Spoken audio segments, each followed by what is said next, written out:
Greetings, guys. Welcome back to my channel. My name is Monette, and this is my channel, Evolve with Monette. It's early morning. I sound crazy. We're having coffee. I have so much to get done today. A lot coming up for this week. I wanted to talk to you about not seeking, to be sitting in a place of reception and anticipation. This is specifically for my girlies and my guys out there who have been in um, love situations or friendship situations where you were doing the empath shuffle, which is to say that you were doing a lot of the heavy lifting in a relationship and wanting validation from maybe the person you were doing that for, or maybe their family or their friends. And I would be remiss to not admit that we all have done that. We all have sought it out as a reformed codependents and people pleasers. That was definitely on our checklist of things to do. And I remember struggling in a long term connection and relationship, wanting the approval of people's family members and trying to build a family with someone. And it worked, sort of. It worked. And what I mean by it worked sort of is that it worked because I worked it. And as soon as I took my hands off the wheel, you can imagine that it didn't work. And as soon as they were pressured from the outside, from people that that loved them, or people that they felt loyalty to, or people that didn't love them and didn't have their best interests at heart, they were a myriad of people. We all can relate to that scenario. What happened was it fell completely apart, because when people started putting pressure as to, why do you love this person, what makes them special, they're so different from us, they're so different from you, they didn't just say, I just love them. It's something that you have to experience to understand. As many of us empaths understand, our love is to be experienced, and then people would easily understand why. Now, after everything has happened, the dust has settled, the karmic victories have been won, the ancestors have slain the demons, all of the things. Even the people that were pressuring them and saying, this person probably isn't good for you, or they're weird, or their spirituality is weird, or they're different, or they're black. That was my scenario and case. Now even those people, because gang stalking is a thing, and you guys probably have dealt with that to some degree, where everyone's friends and family start tuning in to pay attention to you because the person wouldn't stop talking about you, good, bad, or indifferent. Sometimes it was good, so we'll be fair about that. And so everybody got curious. Let me go see what's so good about this person that I hate for no reason, other than I'm jealous, or other than I would like to have the relationship with you that they do, or other than I would like to get them out of the way because I feel like your relationship is premium. Not realizing empath, they don't realize that a lot of that gets channeled directly from our souls to these people, right? We are holding them up, we are filling them up, we are filling their cup, they are not filling ours. And when the other person gets what they want, whether it's the friend, the partner, the lover, the spouse, they will see that they had nothing, and that it was us who was making them a worthwhile partner, spouse, bestie, whatever they were, right? Family member, even sometimes. But those people that come to Looky Loo are now looking at you, and have been. So I feel like for some of you, this is over. But please understand that now even they're like, oh, now I know why you loved her. Oh, now I know why you loved him. Oh, now I know why you didn't want to get rid of him. Because without this person in your life, codependency, because we forgot, if we're codependent, then we're codependently attached to someone who is also codependently attached to us. We think it only works one way. It does not. It is mutual. And until you separate yourself and get out of the fog, you don't realize that you too are in a place of mutual codependency with that person, right? So as empaths, we want to save. We have that complex. And so that's something that we work through. Well, even those people that hated you, the message this morning is, are circling the block in order to see you, and wishing that they had a friend like you, wishing they had a lover like you, and thinking that the person that they were able to pressure out of your connection is stupid. That's the part that got me years ago when it was my turn to go through this story, because this is not a fresh story for me, guys. This story is over. But I do have a new addendum to add, and I think that it may be something you want to hear, because all that time that I spent really cultivating a relationship and wanting to be invited into a relationship was utterly and absolutely useless, because that was not what was wanted, and what I got were crumbs. Now, I didn't realize it at the time, and of course, we are not thinking about stuff when we're in it. We're thinking, oh, this feels so good. And as empaths, we're so used to settling that we don't register injustices right away, right? So I didn't realize what a pile of nonsense it was, and how little and how much this person was gossiping about me when the mood would hit them, or when the alcohol or pills would hit them just right, and just being ridiculous. So I worked so hard. So what happened is I get out of that connection. You guys know the story, for those of you that have been here, A1 day ones, and I move on with my life and whatever. And God sends me in a bestie that immediately trumps, replaces, and like exponentially treats me better than I've ever been treated in my life. And you would think, oh my gosh, it took you that long to get to that place. Well, it did. It was interesting. That came in about 8 years ago, but is 7, 8 years ago. But the moral of the story with this here is this: I was gifted exactly what I had been seeking when I stopped seeking it. I did not seek that in that bestieship. I just existed, and that person vibrated with me. That person loved me. They knew they loved me. They made it clear they loved me. They bestie proposed. They did all of the things that lit up my soul and healed my heart. When I say the bestie proposal, I want to stop there for a second, guys. That's really important. I am a projector in human design, and that means that invitations mean everything to me. It means that it doesn't matter how much I like a bestie, like a friend, like a colleague, like a partner, like a lover, like a spouse. If I don't feel invited, there will be tumultuous energy in that relationship, because I will feel unsettled and I will feel bitter, which is the way that a projector can tell that they're out of alignment, is when they start to feel bitter and start to feel like frustrated, because you feel like, I'm doing all of this for what? And so my bestie proposal, as silly as it may have seemed to anybody onlooking, it was the delight of my soul. I didn't even understand my human projector design archetype at the time, but I knew that for the first time in my life, I felt loved from a friend that was strictly platonic, but I felt love. I felt invited. When I went to her home, my pictures were on her wall from a vacation that we had mutually taken. So it wasn't just like she scream draft pictures and put them up. It was totally sanctioned, and it was totally, I was there. And so she had pictures up. And this was one of the first times I went to her home years and years ago. And it was not long after that vacation. And I was like, oh my God, my pictures are on the wall. And she was like, oh, of course they are. Your family. It was easy. It was simple.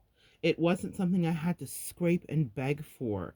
It wasn't something that I had to plead for. It wasn't something that I had to hope was going to happen. It happened with ease. It happened with love.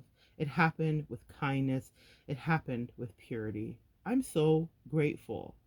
And I want you to know that that's out there for you.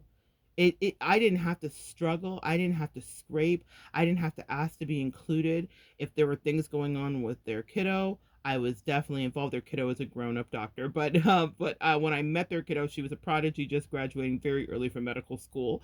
And um and so and there was an instance that happened, and maybe this will be a relevant story to somebody.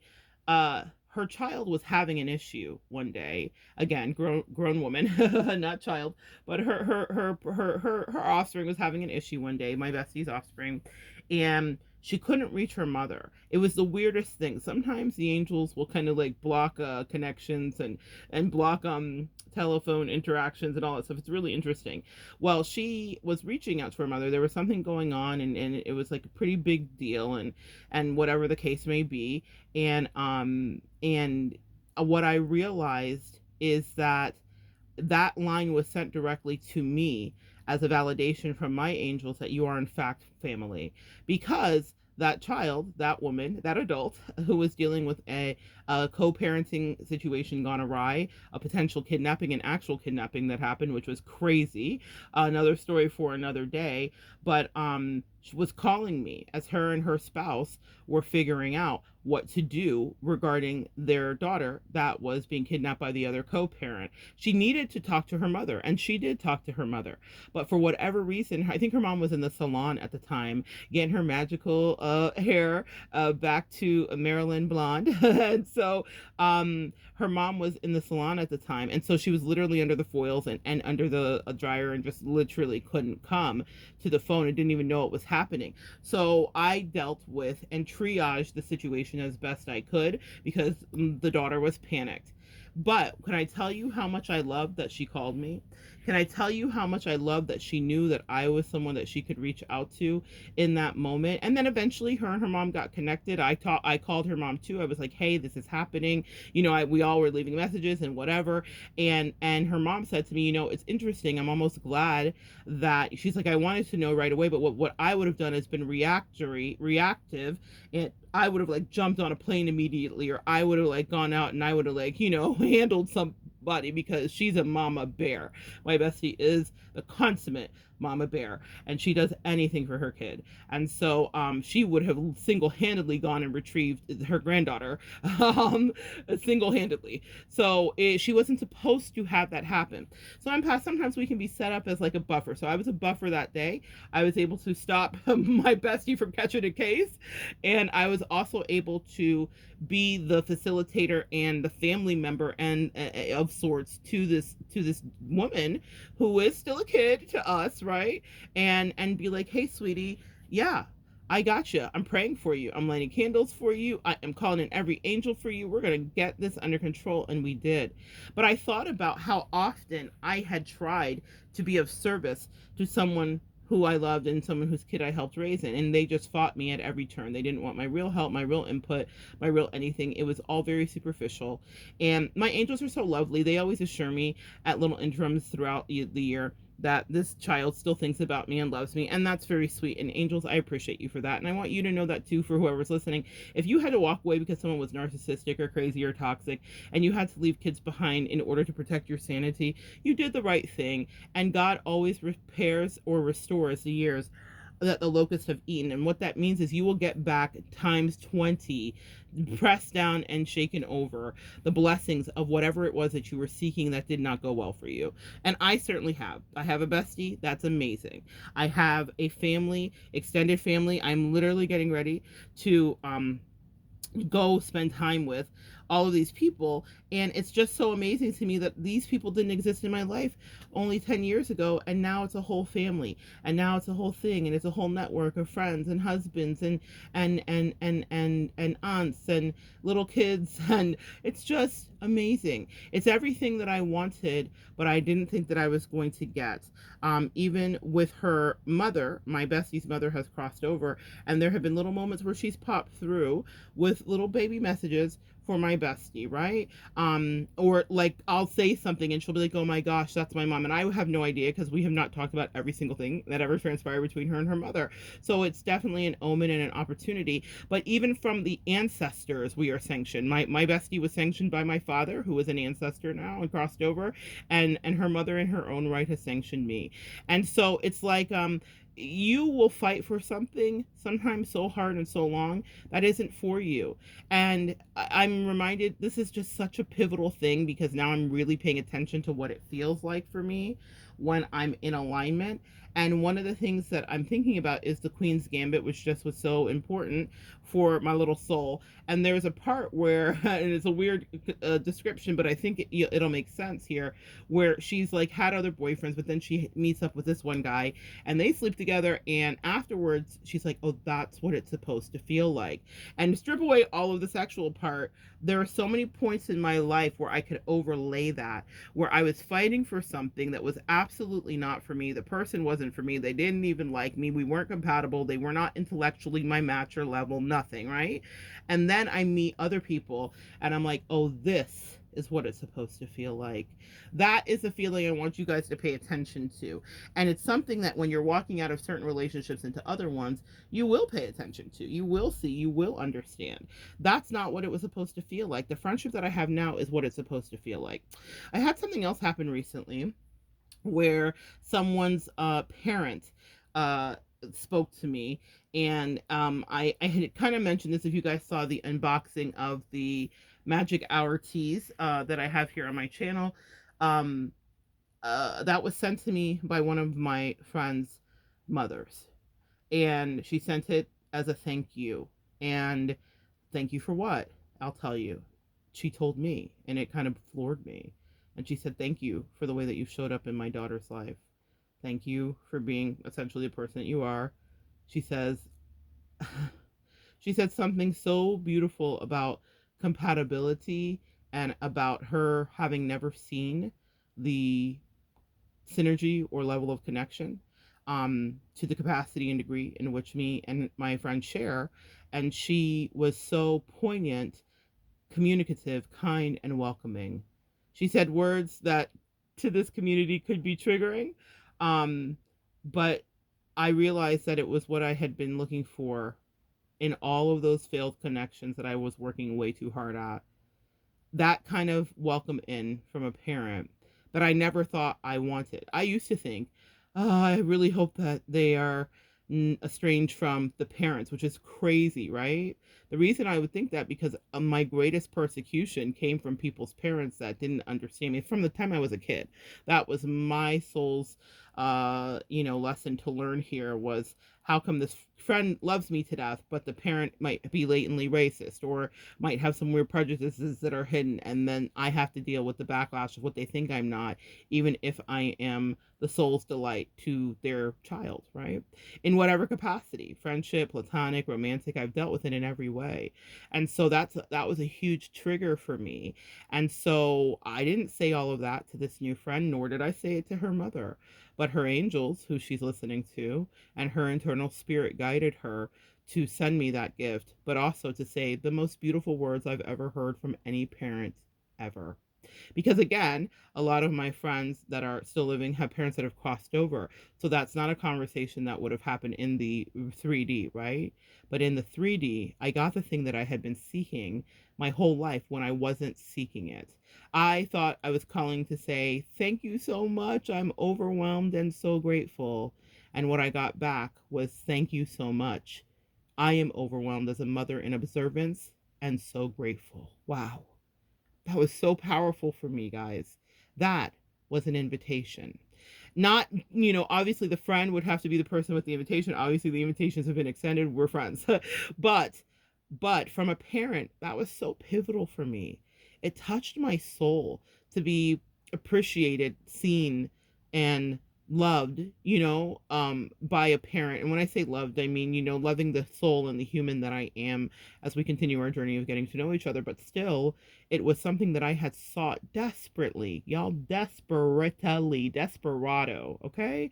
Driving in a old Monte Carlo, girl, I was dusty and desperate in the past, trying to make parents love me, see my value, trying to have them understand that I'm the reason your child is upright and not upside down in the drink and not sleeping with everyone that isn't nailed down in the county.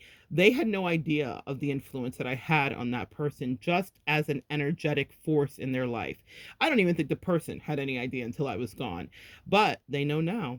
And for you listening, people will know in your absence just who you were in that person's life, whether it was a friend, a lover, a platonic, a coworker, a family member. Sometimes we hold people up, and sometimes that is one of the lessons we need to learn is when to stop holding. You got to know when to hold them, you got to know when to fold them, you got to know when to walk away, and you got to know when to run.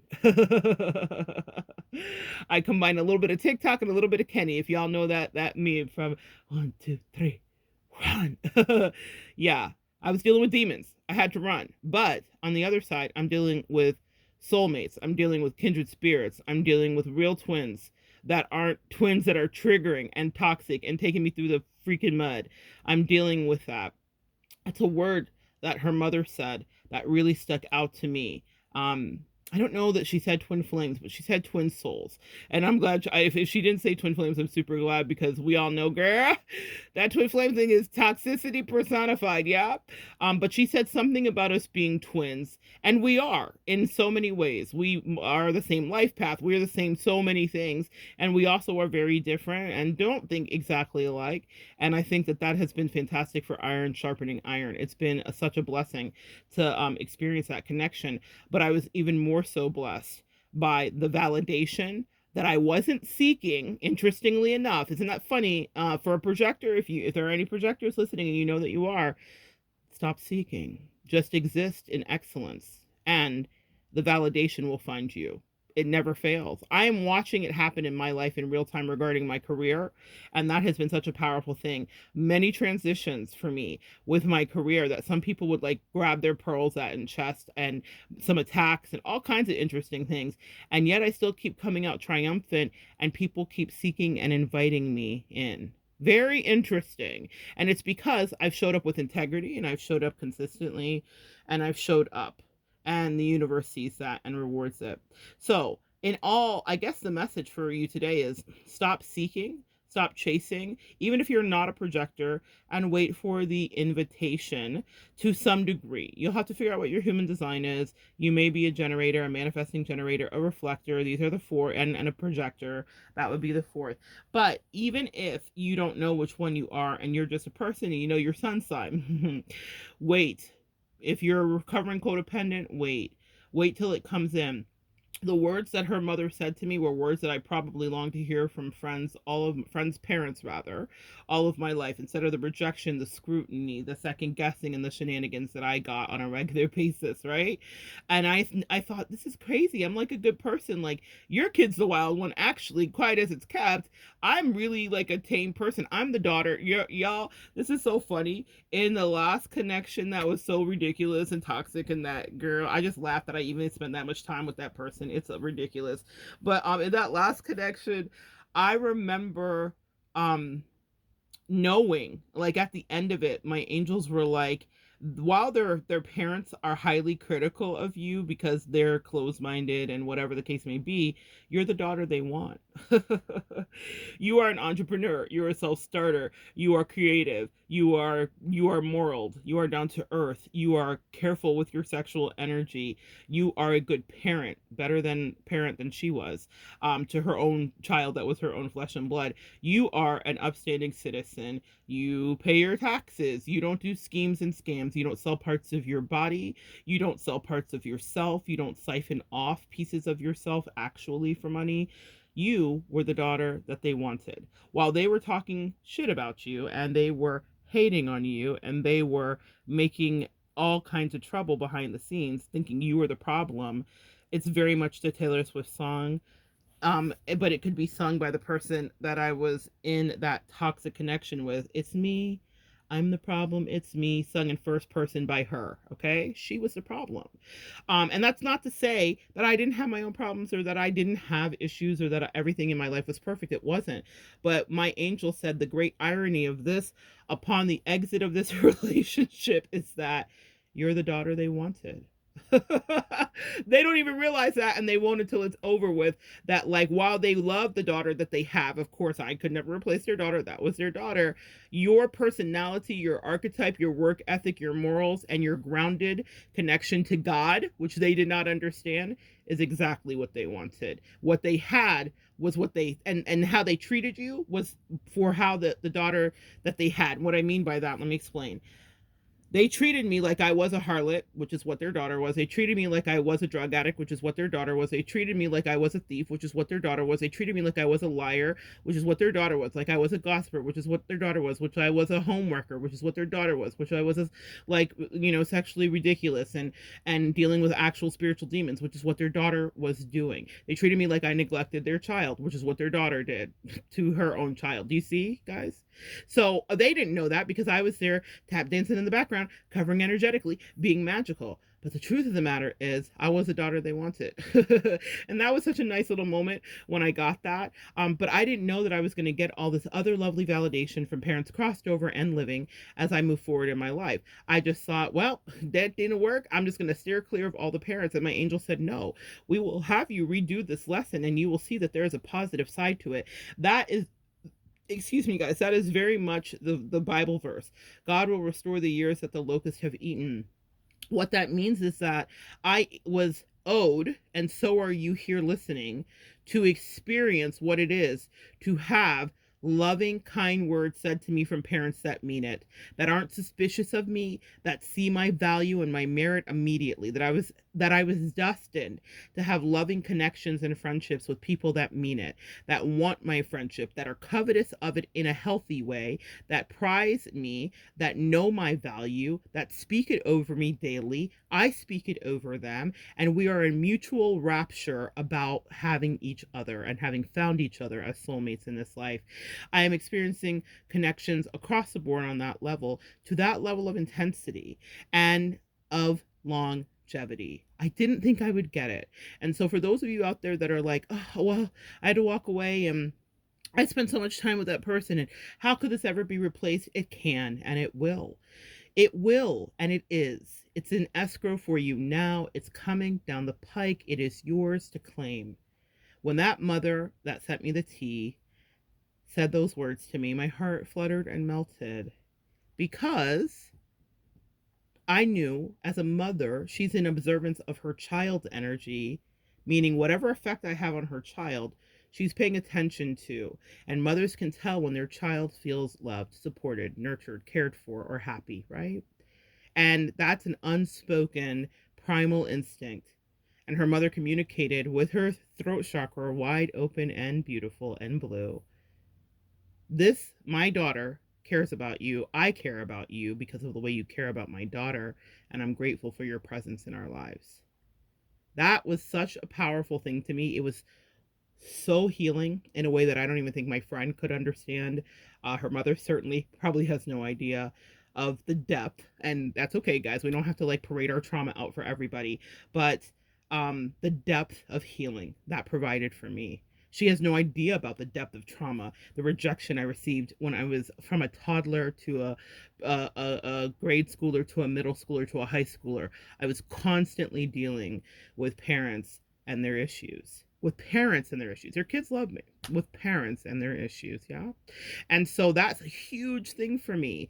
And it was like I finally reached this point at my big age, at this point in my life, where God says we're repairing that. And the people we send in now will love you. And their parents will love you too. If you are showing up with love, you will be loved. It doesn't mean it's automatic. It doesn't mean that for the rest of my life I only get love. But it means that if I'm showing up in integrity, it will be mirrored back to me. And you said, but you showed up in integrity before. It wasn't mirrored back to you. No, because those were lessons, I believe. First half, second half. And I believe I got such a powerful one with the last person because they wanted me to understand this is how it doesn't feel. We create from contrast. And in order for me to appreciate the bestie that I have, the new souls, tribesmen that have come in now that I'm experiencing and enjoying, I had to have the worst of the worst. I had to have the dregs of society. I had to have the bottom feeders. I had to have the gossip mongers. I had to have the self hating people. And I needed to have that experience in order to teach you guys it doesn't feel like that. And so now when I feel bliss and rapture, love, welcome, and connection, I'm like, oh, this is what it feels like. While platonic, it's still that emotion from that movie of the realization after having had just okay or mediocre or less than mediocre connections. When you get into one that's blissful, you're like, oh, this is what was supposed to be the whole time. I get it. Thank you. And that's the place I stand in, is gratitude. Thank you. I hear you. I see you. I receive it. And for you out there listening, I send that to you too. Connections that welcome you in, that you don't have to scrape and work for. Connections that love you and recognize your merit. I want you to be hung on the wall, figuratively, actually, literally. I want you to be embraced and emotionally hugged by mothers from across the world. I want you to know that you have love and friendships, relationships, loverships, whatever ship you want to be on, it's coming in for you. Your ship is coming in. That is a poignant message that will mean so much here shortly. Your ship is coming in. It's been time. You paid your dues. You got your bruises. You got rejected. And sometimes you were perfectly innocent. And sometimes you were culpable. But either way, your heart was always in the right place. I'm so proud of you. I'm so proud of me. I'm proud of the journey that we've chose to be on together. I'm so grateful to share this energy with you in this message. Sit back, sit back, sit back in your femininity and your balanced masculinity, right? Both things are necessary at this point in your life. And know that you are worthy of the things that are coming your way. But most importantly, well, for my projectors especially, wait for the invite. And it will come in a myriad of ways. It's not always a formal invitation, it's an energy. It's someone leaning in. It's someone, and when I say that, that could be romantic, that's someone leaning in.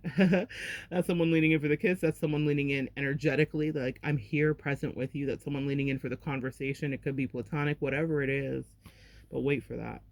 Because when you get it, then you can enjoy and know that that is sent for you and that you're not out of order and that you're not chasing and that you're not begging and that you're not in desperation. And y'all, I do never want you to be a desperado. We have been there to certain degrees and we have done that. And we have graduated. And now everything comes to us because we deserve that. But that doesn't mean we don't cultivate it, meaning I am a good friend. I check in with my friend, she checks in with me. All of those things, right? I feed into the energy. I care about her family. I care about what's going on with her at her job. I care about her. Regarding my bestie, I care. I care about the new friends and tribes people that come in. I try to connect as best I can, considering I have a lot of energy output throughout the day and clients that I work with every day, and my energy is going in a lot of places. But for my friends, I prioritize them. I will connect with you. And you need to be that person, okay? Even if you love your reclusive state and, excuse me, your hermit state, invest into your friendships. They will invest back into you. I'm sorry for the ones you've had that didn't, but they were lessons so that you would know what it feels like when someone does. All right, come back and join me next time, guys. We will continue to evolve together.